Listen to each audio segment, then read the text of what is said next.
La haine ne construit pas un État, mais la paix construit des nations. Grand Angle, analyse et commente des événements en Afrique. Une meilleure compréhension des problématiques sécuritaires en Afrique et au Sahel en particulier. Bonjour chers amis, auditrices et auditeurs d'Ifriqiya FM. Joyeuse fête de l'Aïd ou de Tabaski. Nous vous souhaitons bonheur, santé et prospérité. Bienvenue dans Grand Angle, une émission hebdomadaire destinée à décrypter les dynamiques politiques, économiques et sécuritaires qui façonnent l'Afrique. Le numéro d'aujourd'hui est consacré à la crise libyenne. Il est intitulé « Libye, à quand la sortie du tunnel ?» Alors pour en parler, il y a avec nous en direct depuis Tunis, Mourad Sellami, journaliste et éditorialiste. Mourad Sellami est un observateur avisé de la scène politique libyenne, pays où il se rend régulièrement et auquel il a consacré de très nombreux articles. Bonjour Mourad Sellami. Bonjour. Bonjour, la bienvenue à vous. Joyeuse fête de l'Aïd. Merci, c'est très gentil. C'est gentil. Alors nous serons également accompagnés dans ce numéro dédié à la crise libyenne avec par Ahmed Kateb, journaliste, chercheur et en sciences politiques à Alger. Donc nous le voyons bien, Ahmed Kateb a plusieurs casquettes. Bonjour messieurs, bonjour Ahmed. Bonjour Zine, bonjour Mourad. Bonne fête Ahmed Kateb. Sahaïdkoum. Alors bonjour messieurs. Alors 13 ans après le renversement par les Occidentaux de Muammar al-Kadhafi et de son régime, la Libye a toujours du mal à se relever. Le pays est divisé. Deux gouvernements rivaux, l'un établi à l'ouest et reconnu par la communauté internationale, et l'autre à l'est, se disputent le pouvoir. Des affrontements sporadiques mais violents entre des groupes armés surviennent assez régulièrement et les conditions sécuritaires demeurent hautement instables sur l'ensemble du territoire de l'ex-Jamahiriya. L'ONU et la communauté internationale ont jusque-là été incapables de sortir ce pays du chaos. Alors, la Libye post-Kadhafi a déjà consommé 7 envoyés spéciaux de l'ONU, ce qui dénote de la complexité de la crise. Le dernier à avoir jeté l'éponge est l'homme politique sénégalais Abdoulaye Bathily, qui a annoncé sa démission en avril dernier. Il n'a pas été remplacé à ce jour. Alors, la démission de Bathily est intervenue après le report à une date indéterminée d'une conférence nationale de réconciliation interlibyenne prévue initialement le 28 avril. Alors, une conférence qui devait ouvrir à l'organisation d'élections. Le représentant de l'ONU avait alors dénoncé le comportement égoïste des leaders libyens. Mourad Sellami, bonjour, vous êtes avec nous ? Oui, parfaitement. Très bien, alors je rappelle que vous êtes en direct depuis Tunis, vous connaissez bien le dossier libyen. Alors, le représentant maintenant c'est l'ex-représentant de l'ONU en Libye, avait-il raison de qualifier d'égoïstes les leaders libyens? Sont-ils réellement la cause du statu quo qui caractérise aujourd'hui la Libye? Apparemment, Abdoulaye Bathily n'a pas osé dire, pas uniquement les leaders libyens qui sont égoïstes, mais aussi les puissances internationales qui tirent profit de la Libye. Oui. Il a constaté. Oui, mais est-ce qu'on peut parler d'abord, dans un premier temps, de la situation interne à la Libye?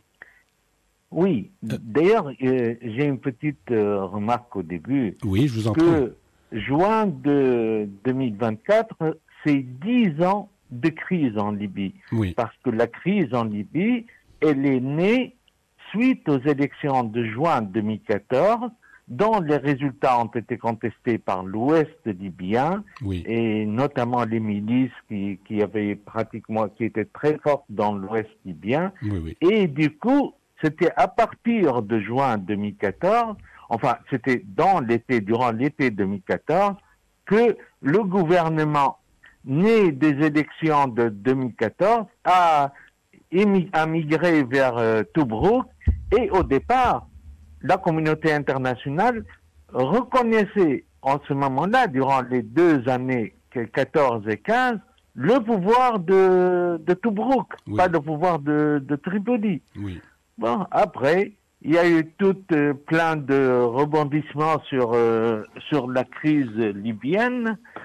Et le deuxième remarque importante, finalement, les Libyens, tous les Libyens de l'Est et de l'Ouest, au-delà de la crise, tous les Libyens sont en train d'être payés par l'État. C'est-à-dire les émoluments, les salaires des employés libyens, c'est le principal employeur en Libye, c'est l'État. Finalement, le salaire en Libye, c'est une sorte de partage de la rente du pétrole. Oui. Ouais, c'est ça. Donc, tout le monde avait tiré toujours, gagné toujours son salaire. En parallèle, cette crise libyenne, cette crise née de ces élections, a fini par établir un équilibre entre toutes les régions libyennes où certains notables, élus, tribus, notables d'une quelconque manière, sont en train de tirer profit, et seul le Libyen lambda ne gagne pas autant, disons, ne bénéficie pas du même niveau de vie qu'il avait auparavant. Oui. Finalement, lorsque Batili dit qu'ils sont égoïstes, bien sûr, il y a des gens qui sont élus en 2012 dans les élections du Conseil général du Conseil général intérimaire, c'est-à-dire les premières élections de 2012, de juillet 2012. Il y a des gens qui ont été élus en juillet 2012 et qui obtiennent jusqu'à maintenant des salaires d'élus. Les suivants, les plus récents finalement, ont été élus en juin 2014 et ils obtiennent toujours leur salaire de député. Il y a des différents genres de représentants délégués quelconques libyens qui sont en train de gagner de l'argent. Donc finalement, le fait de dire que ces Libyens-là, que ces Libyens qui détiennent les rênes du pouvoir sont égoïstes, bon, c'est le terme qui est peut-être discutable en soi, mais ils veulent garder leurs propres intérêts et ils trouvent que l'équilibre actuel est stable. On ne sent pas venir la guerre en Libye. Ils sont une partie à l'est, une partie à l'ouest, une partie au sud, et il y a des tribus, etc. Mais on ne sent plus venir la guerre. On sent que les Libyens sont stables dans leur chaos. Finalement, il y a un chaos en Libye, c'est certes. Il n'y a pas d'élection prévue et établie, certes, mais on ne sent plus venir la guerre. On sent plutôt venir une possible scission, mais pas la guerre. Donc, face à cette situation, le constat pourrait bien être égoïsme ou finalement un satisfecit des notables locaux de la situation existante où leurs intérêts sont préservés. Très bien. Moi, je la décris plutôt de la sorte, quoi. Très bien. Alors, merci Mourad Selami. Nous allons revenir à vous dans une toute poignée de minutes. Ahmed Kateb, alors, le représentant spécial du secrétaire général de l'ONU pour la Libye, Abdoulaye Batili, a déclaré lors de sa dernière intervention devant le Conseil de sécurité, alors par rapport à la Libye, il faisait son dernier rapport aux membres du Conseil de sécurité, alors après avoir traité ou qualifié les leaders libyens d'égoïstes, il a dit « Il est décourageant de voir des individus en position de pouvoir mettre leurs intérêts personnels au-dessus des besoins de leur pays. » Alors, disant partager son profond sentiment de déception, donc partagé avec les Libyens bien sûr. Alors il dit, je cite, « La détermination égoïste des dirigeants actuels à maintenir le statu quo par des manœuvres et des tactiques dilatoires aux dépens du peuple libyen doit stopper. » Il a notamment regretté que ces tentatives de répondre aux préoccupations des diverses parties aient été accueillies par une résistance obstinée des attentes déraisonnables et une indifférence face aux intérêts de la population.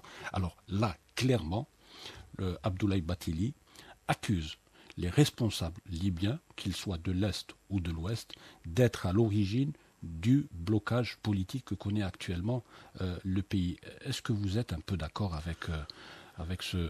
Bien évidemment, nous parlerons des ingérences tout à l'heure, mais déjà au plan interne, on a l'impression que, comme le dit Mourad Sellami, les gens sont là, ils ont des postes, ils ont des privilèges, ils ne veulent pas que la situation change de peur de perdre ces privilèges. C'est une résistance au changement. Absolument. Tout à fait.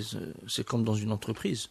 Donc pour ces dirigeants libyens, il est tout à fait clair que toute sortie de crise équivaut à une perte d'intérêt, une perte de position, une perte donc de pouvoir.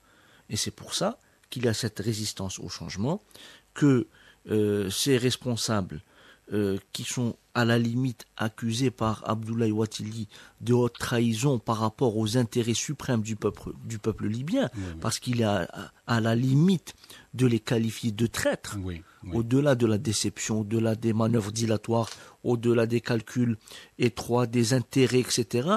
Donc à la limite, il les qualifie de traîtres par rapport à l'intérêt suprême de la nation libyenne. Et là, on comprend pourquoi cette crise a été gelée en interne. On a une situation de ni guerre ni paix. Ni guerre ni paix. C'est une drôle de guerre pour faire référence à 1939. Donc une situation de flottement, un pays divisé avec des parrains à l'international pour chaque partie. Donc on gère comme on peut en interne. Il y a des dividendes qu'on se partage entre nous et le reste, la réunification des institutions, la reconstruction de l'État national libyen, tout ça pour eux, pour ces dirigeants, passe au second plan. Et au-delà, c'est epsilon comme intérêt par rapport à leur intérêt propre, personnel, privé. Donc on voit qu'il y a un enrichissement, un embourgeoisement, qu'il y a un jeu d'influence, un jeu d'intérêt, un jeu de pouvoir auquel ces personnes prennent goût, et on voit malheureusement que la seule victime est le peuple libyen. On ne peut pas qualifier cette situation autrement que d'abandon du peuple à son sort. Sinon, comment expliquer que toutes les tentatives, qu'elles soient internes, internationales, chapeautées par l'ONU, par des organisations régionales telles que l'Union africaine, par les pays voisins, à l'instar de l'Algérie, toutes ces initiatives tombent à l'eau, capotent, etc. Comment expliquer justement ces revirements de dernière minute, si ce n'est par souci ultime de préservation d'intérêts étroits et personnels. Merci Ahmed Kateb. Mourad Sellami, vous êtes toujours en direct avec nous depuis Tunis?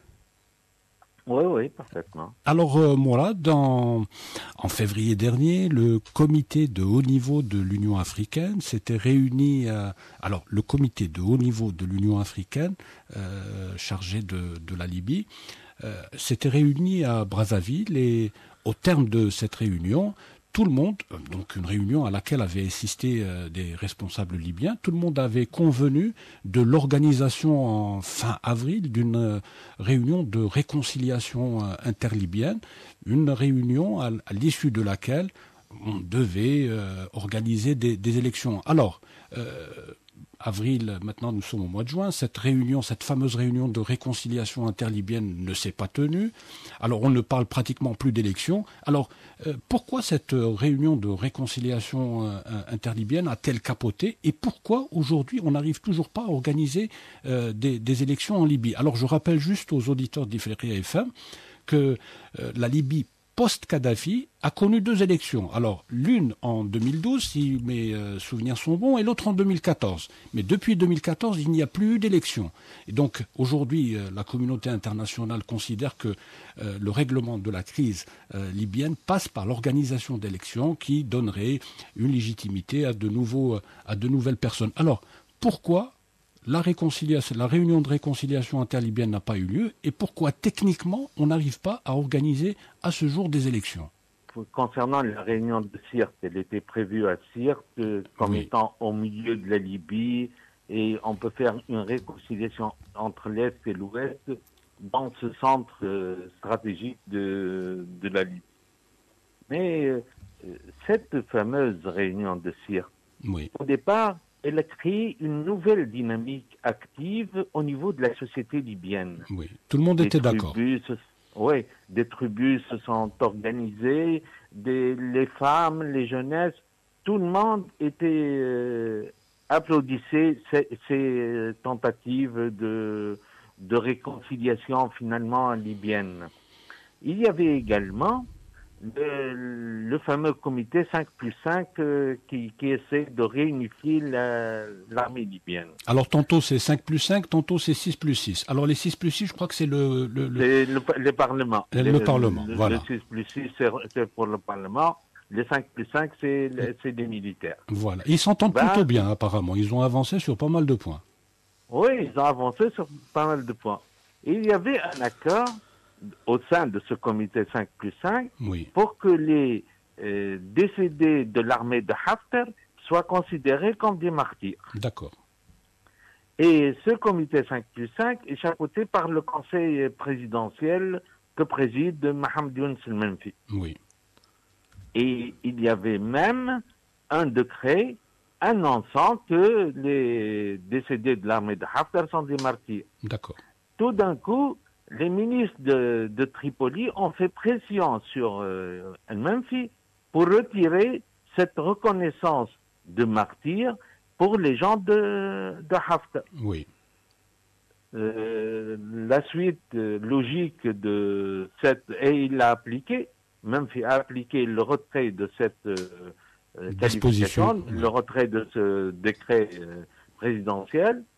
Tout de suite après, les représentants de l'Est libyen se sont retirés du haut comité organisant cette conférence de Sirte, de réconciliation libyenne. Donc, après, on continuait à parler de cette conférence, mais on savait que, puisque les deux bords ne seront plus là, on savait que cette conférence allait foirer. Oui. Mais qu'est-ce qu'il y a derrière ce jeu-là, ce jeu politique d'apparence? Il y a donc derrière un vouloir de ne pas faire de réconciliation, de ne pas obtenir de décisions nationales libyennes qui seront contraignantes. Les Libyens, les deux bords, ne veulent pas arriver devant un fait accompli. Ils ne veulent pas arriver devant une décision nationale où il fallait ou accepter ou se déclarer finalement incapable, c'est-à-dire lâcher prise. Ils ne veulent pas. Aussi bien l'Est que l'Ouest ne veulent pas se poser face à un ultimatum finalement. D'ailleurs, ça me rappelle un truc.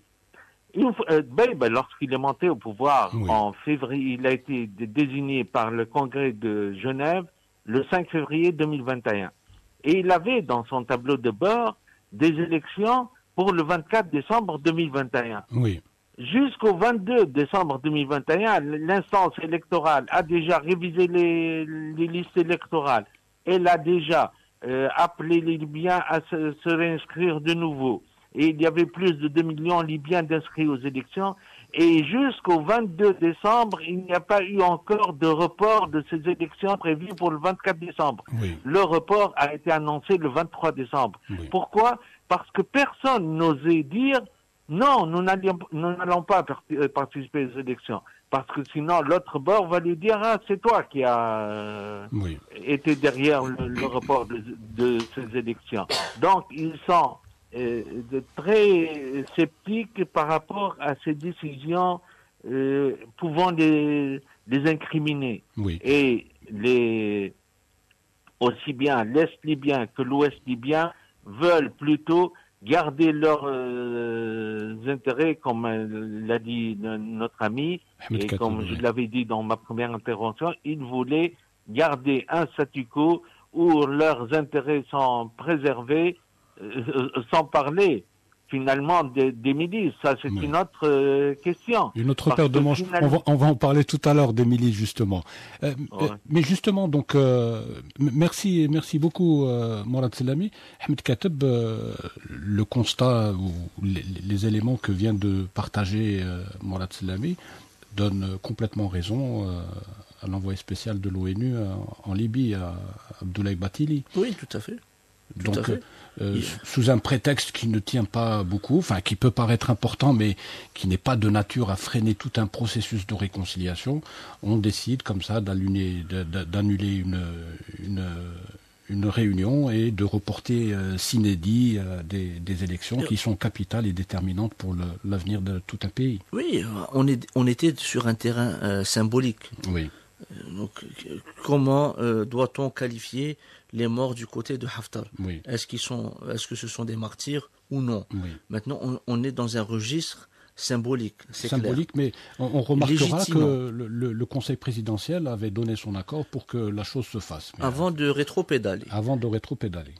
On est dans un processus symbolique légitimement. Oui. Parce que conférer le statut de martyr aux éléments de Haftar équivaudrait à une légitimisation de fait de Haftar, de son armée, etc. Oui. D'ailleurs, il y a 3 jours, samedi dernier, Khalifa Haftar a nommé son fils, Saddam Haftar, 33 ans, général de son État, chef d'état-major de l'armée de terre. Oui.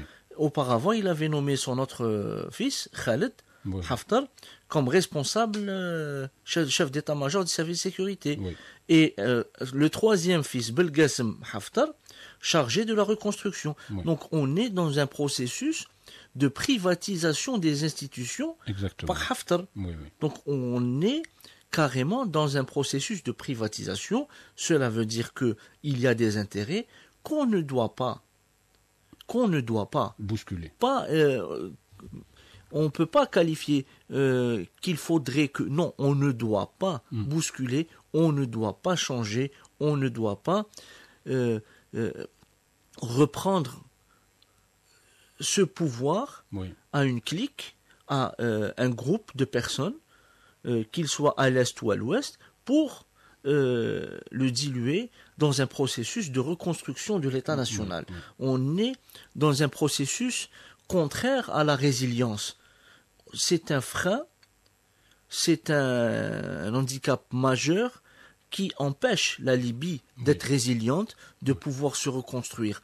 Parce que tous les éléments de la société libyenne, on parle du peuple, veut arriver à bon port, veut se débarrasser du spectre, du vide institutionnel, du chaos sécuritaire, revenir à un âge d'or, parce qu'aujourd'hui on qualifie la Jamahiria d'âge d'or. Oui, il y a des vidéos qui circulent d'ailleurs actuellement sur les réseaux sociaux montrant des gens regrettant l'époque de Kadhafi et scandant le nom de l'ancien guide libyen. Tout à fait. Donc on est dans une sorte de recherche d'un idéal perdu. Et pour ces Libyens-là, la Jamahiria est cet idéal qui a été perdu. On a des déçus de la révolution. Qualifier ça de révolution, entre guillemets. Donc, il y a matière à dire. Maintenant, on sait que l'intervention de l'OTAN, de certains pays arabes, a conduit au renversement de la Jamahiria, d'un régime aussi atypique soit-il, mais c'était le régime légal, légitime, reconnu internationalement de ce pays. Et qui était prêt à faire un compromis. Qui a reçu la délégation des chefs d'État africains, qui était dirigé par Zouma. Il y avait l'ancien président mauritanien. Donc il y avait toute une délégation de présidents africains qui tentaient une médiation pour arriver à éteindre les brasiers de ce qui allait devenir une guerre civile en Libye. Aujourd'hui, les Libyens regrettent justement cet âge d'or et estiment, et là on retrouve peut-être le fond de la pensée des Libyens dans les textes, dans le testament de Abdoulaye Ouattili au Conseil de sécurité. Parce qu'on sent une amertume. On sent qu'il y avait cette envie, qu'il a décelé cette envie auprès du peuple libyen de dépasser la crise actuelle, mais ce sont des pesanteurs internes adossés à des intérêts externes qui empêchent tout compromis et toute solution à cette crise. Welcome to Ifriqiya FM. Ifriqiya FM, pour mieux vous informer de l'actualité africaine. Un regard africain sur l'actualité africaine. Ifriqiya FM, la voix africaine.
Alors, il nous reste encore une bonne dizaine de minutes, donc nous allons aborder un autre volet qui peut expliquer les raisons du statu quo politique en Libye.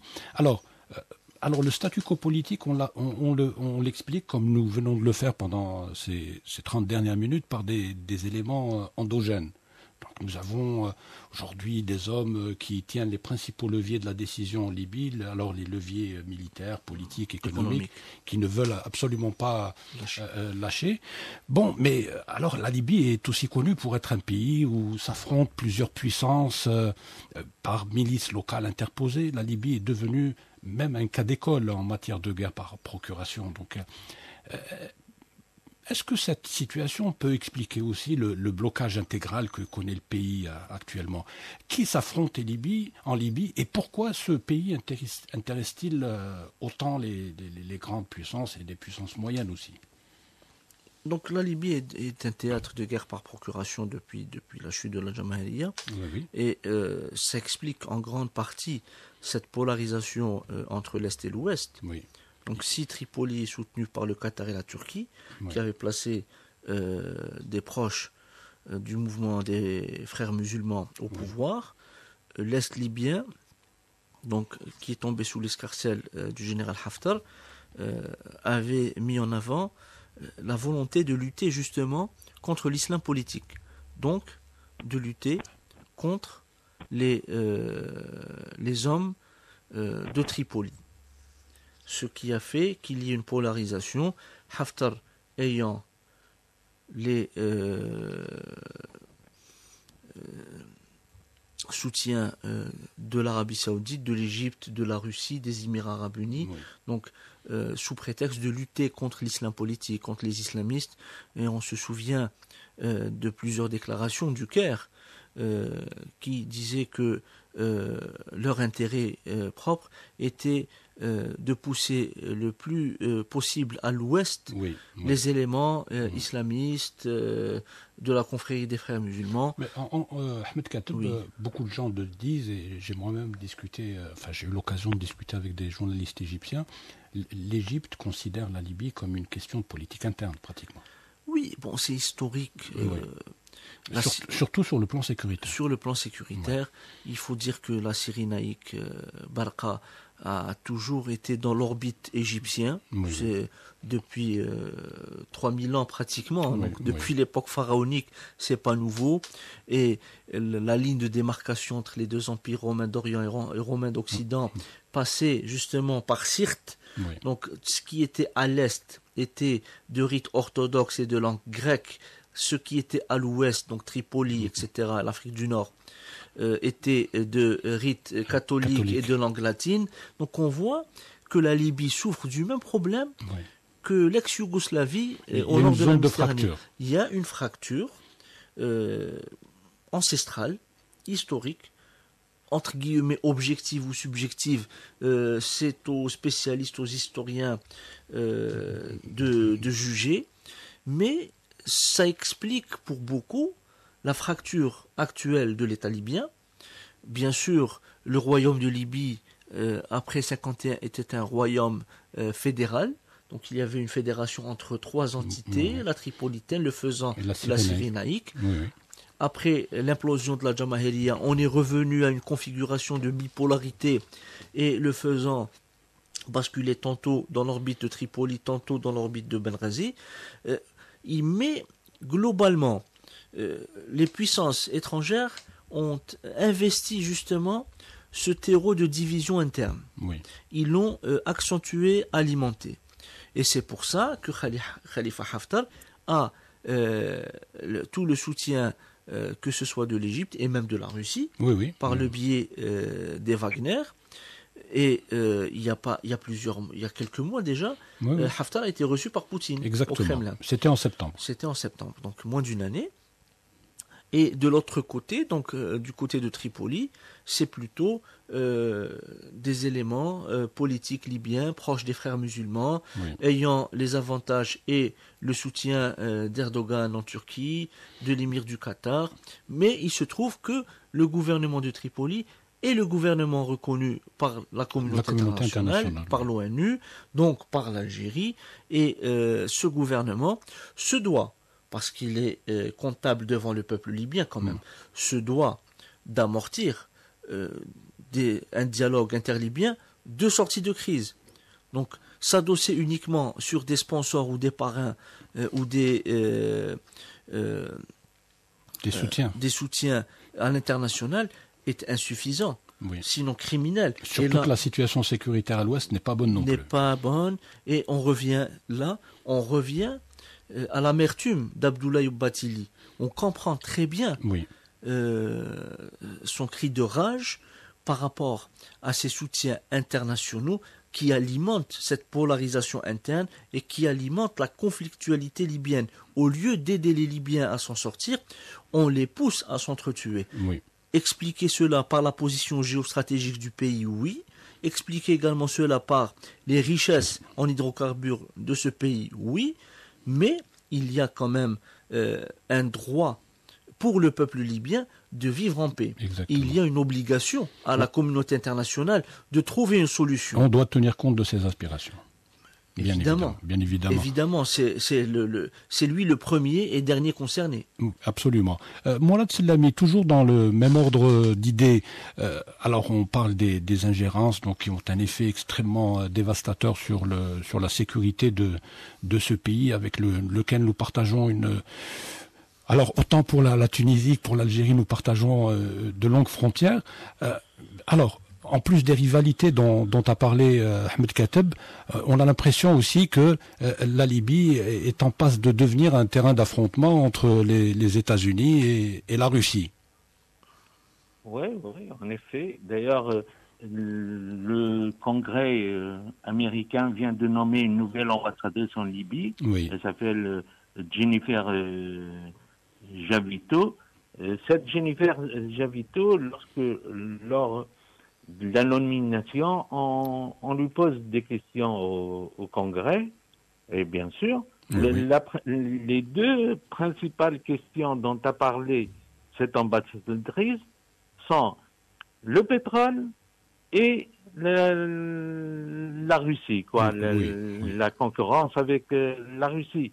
Donc, les propos de cette ambassadrice traduisent l'intérêt des puissances, des grandes puissances surtout, dans cet échiquier. Pour eux, l'intérêt du peuple libyen, dont a parlé notre ami, passe vraiment au second plan. Ce qui importe le plus, c'est aussi bien l'énergie, c'est-à-dire puisque la Libye possède les deuxièmes réserves, il me semble, en pétrole en Afrique, en pétrole en Afrique. Donc, on doit et ils sont proches de l'Europe avec la crise, la crise énergétique, avec la Russie. Donc, c'est normal. Les ressources du pétrole doivent être protégées. Sur ce niveau-là, pourquoi les Libyens laissent passer le pétrole et ne se querellent pas autour du pétrole? Parce qu'ils savent que s'ils se querellent autour du pétrole, la communauté internationale va soulever des sanctions contre eux. Oui, et peut-être mettre d'autres personnes qui seront plus conciliants. Voilà, peut-être mettre. Donc, tout le monde se tait autour de la question du pétrole. La deuxième question, et qui est plutôt plus récente, disons, l'acuité de la question devient plus récente, cette question de présence russe dans l'Est libyen. Oui, dans l'Est libyen, parce que la présence russe dans l'Est libyen remonte à 2016, elle n'est pas récente. Mais en 2016, c'était dans le cadre de la lutte contre les islamistes radicaux, l'épuration de Derna, etc. Donc, à la limite, on laisse passer. Mais en ces derniers moments, avec ce qui se passe dans le Sahel, ce qui se passe au Niger, au Mali, au Burkina, en Afrique... alors on a l'impression que la Russie utilise l'Est libyen comme une sorte de hub, à la fois pour renforcer sa présence en Méditerranée et pour avoir un accès direct au Sahel.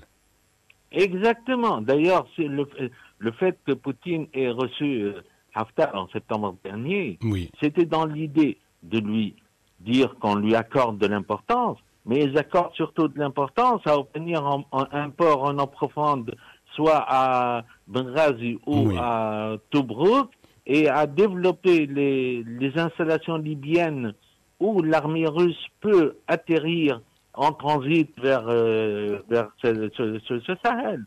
Ces enjeux sont importants, et c'est la raison pour laquelle, d'ailleurs, les USA ont penché dans la proposition de solution en Libye, ont pensé vers le renouvellement du gouvernement. Parce qu'ils ont compris que c'était ça la condition de Haftar. Enfin, pour créer une nouvelle donne. Et voilà, il faut créer une nouvelle donne. Et comme ça, on élimine les conditions posées par Haftar. Parce que pour eux, il faut satisfaire au maximum Haftar pour l'éloigner autant que possible des Russes. C'est ça le jeu américain dans la région. Et c'est pour cette raison que la nouvelle ambassadrice américaine parle du danger sino-russe en Libye, etc. Pour eux, c'est important. Si on perd aussi bien les pays du Sahel et on leur offre un accès à partir de la Libye, ça devient très dangereux. Voilà, merci beaucoup Mourad Sellami. Raison de plus, là, le temps qui est imparti à l'émission est pratiquement dépassé. On constate que nous n'avons pas complètement épuisé le sujet, raison pour laquelle peut-être qu'il serait intéressant d'organiser une autre émission, consacrer une autre émission à la crise libyenne. En tout cas, le rendez-vous est pris. J'espère que vous serez des nôtres. Donc, dans l'attente de vous retrouver, donc il ne me reste plus qu'à vous dire au revoir, Mourad Sellami. Je rappelle que vous étiez en direct depuis Tunis. Merci d'avoir eu la gentillesse de répondre favorablement à notre invitation. Alors, vous l'aurez constaté, chers amis auditeurs et auditrices, nous arrivons au terme de cette émission qui a été préparée et présentée par Zine Sharfawi. Elle a été réalisée par Khaled. Nous avions en direct depuis Tunis notre confrère tunisien Mourad Sellami. En direct depuis les studios d'Ifriqiya, il y avait avec nous notre ami et confrère Ahmed Kateb. À la console technique, il y avait Hakim. Un grand merci aussi à tous ceux et à toutes celles qui ont contribué à la production de cette émission, à commencer par le service multimédia d'Ifriqiya FM. Nous vous donnons rendez-vous la semaine prochaine, même jour, même heure, pour un nouveau numéro de Grand Angle. Angle. Merci de nous avoir suivis. Je vous rappelle que vous pouvez nous écouter sur Internet. Pour cela, il vous suffit simplement de télécharger notre application sur Play Store. Bonne écoute avec la suite des programmes d'Ifriqiya FM. Au revoir et joyeuses fêtes de l'Aïd.